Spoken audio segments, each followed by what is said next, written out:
Alright guys, so good afternoon. So nandito tayo ngayon, no? Meron tayong video na i-reveal dito sa ating nakita or binili na PAR LED. Alright, so ito yung bibili natin, ito yung nabili nating PAR LED, no? So it's a slim PAR LED, 54 by 3 watts. Yan. So may kalaki yan siya, malaki. Unlike sa mga ano natin, sa mga regular na mga PAR LEDs natin, no? Mas malaki to. Pag tinignan mo yung pinaka circumference niya, malaki, no? So slim siya, and then plastic to, no? Plastic yung casing niya, pero metal yung mga ano niya, yan, mga brace niya, metal. Tapos may metal din yung ano ng screw niya. Okay, so pero itong nakbili natin actually is amber white. Yan, amber white ito, no? For only 1,600 pesos. Bawat bulb niya, no? May kanya-kanyang light siya. So, testingin natin para mas makita nyo. Ang ganda ng pagkakailaw niya. So, meron na ako ditong nailagay na isa. Ito yung ano natin. So, testingin natin, ha?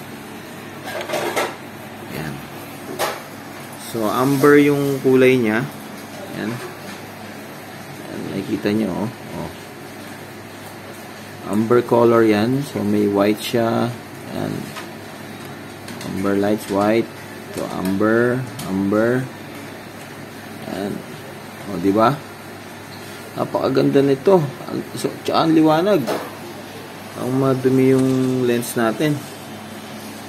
Yan. Okay na ba yung lens? Yun. So, yun. Nakabili tayo ng ano, no? Ng pinaka amber color na amber white. No? For only 1,600 pesos. Ayan. So, ito yung sinasabi ko sa inyo na ano, na parang wala siyang ano, wala siyang model pero pwede na rin siya. Ang nakalagay dito is SOAV.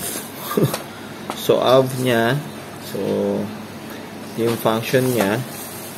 So, DMX control din siya, no? Single. Okay. So, test natin para makita nyo yung ano niya. So, saksak muna natin dito sa link.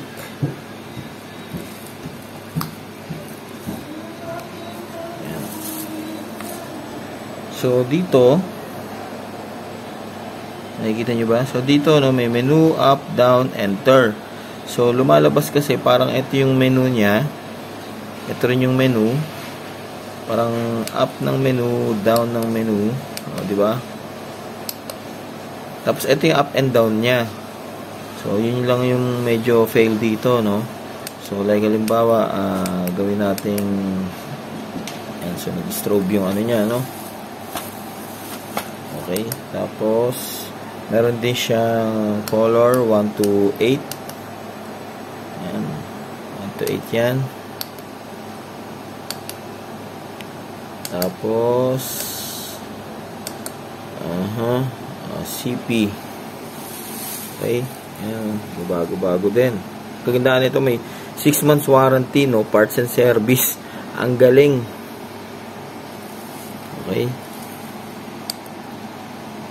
Sound activation. Oh.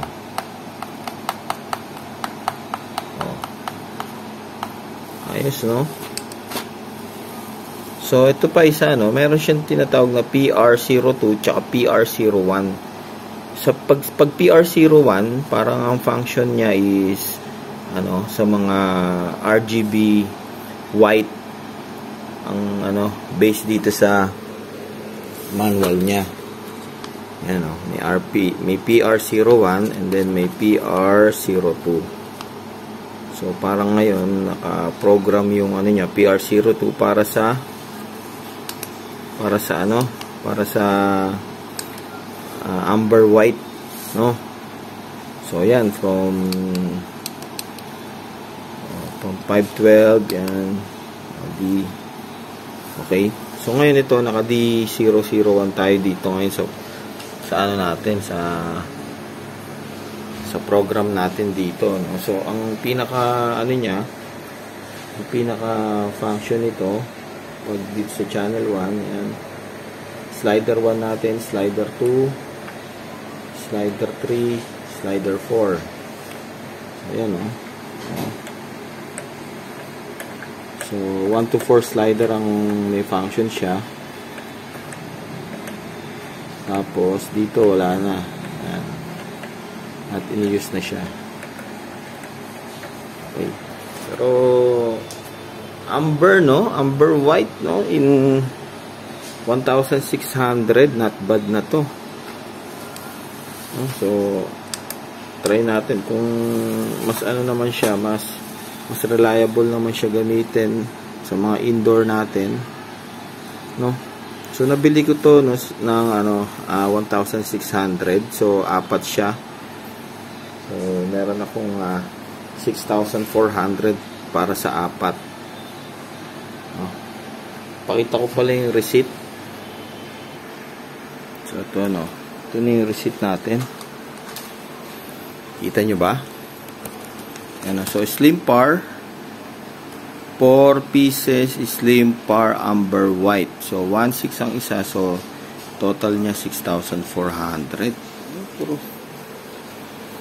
tsaka ang laki niya kasi maliwanag talaga, no? Okay, so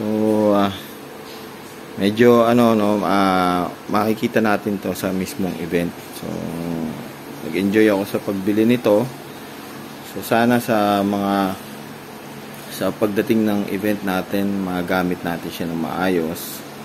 Tsaka not bad na. Yung nga lang plastic. Oh. Sa lahat pala ng nanood, no?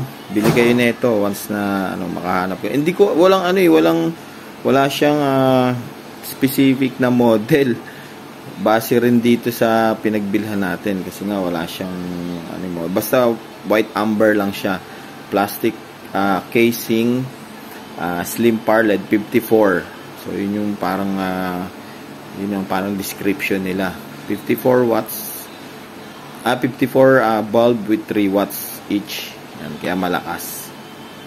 Alright, so enjoy natin to, no? Bigay ko sa inyo kung saan natin nabili. Along Quiapo, Raon lang tayo nakabili niyan.